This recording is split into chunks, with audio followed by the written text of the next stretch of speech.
All right, let's stay with the developments in the Madlanga Commission. We'll speak to Dr. Lennit Max, security expert and former Western Cape Police Commissioner.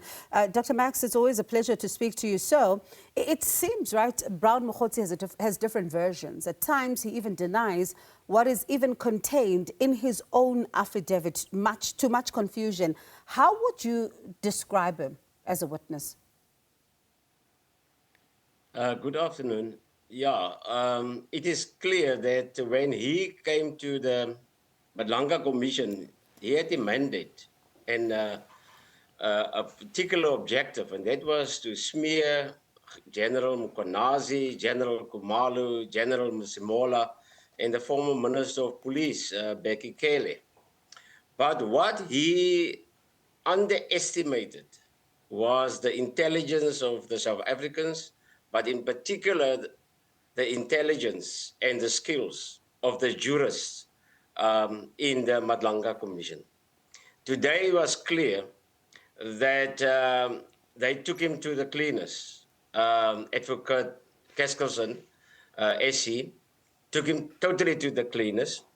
You know, if a witness can't even or confused about his date of birth, then you must understand this person is highly likely not truthful. And, you know, he is clear according to the evidence, his own evidence, that he was the middleman. He was the man who connived things between Matlala and the minister, and to conspire with others against General Mkhwanazi as well as Khumalo, and to they have Khumalo charged, you know, and to remove him from his position as an obstacle. And when you think about that, right, because he speaks about how he was working for crime intelligence as this agent, and sometimes even saying that he had to lie, you know, in order to be able to do his work, even admitting that to obtain a Section 204, he had to even lie. And one wonders, right, is that in line with someone who could describe himself as an agent? Because when you take an oath, it is quite serious business. Yes, of course. He can be charged most probably for perjury. So the oath is just it's not a joke. It's not a tick box exercise.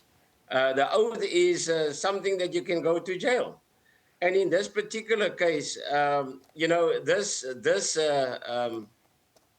person, Mogotsi, it is clear that he didn't take it serious, but he used this agency or agent position to justify his wrongdoings, that everything that he was busy with was with the objective to get more information.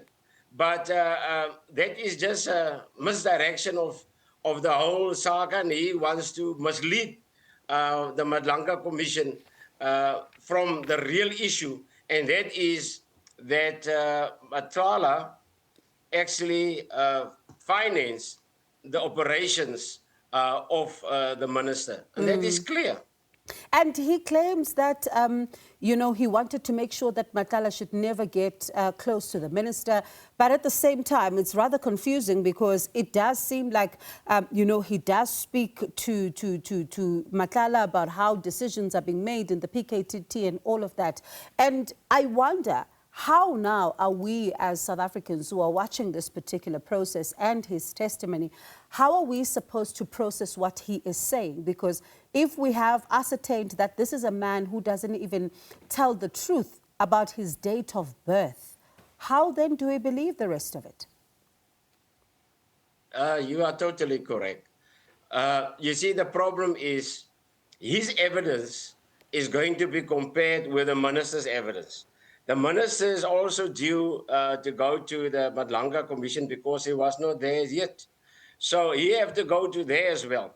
And this issue that the minister didn't know him at the time, and as the minister actually conveyed to the portfolio committee in Parliament, that he doesn't know this guy. He's only a comrade, but not an associate.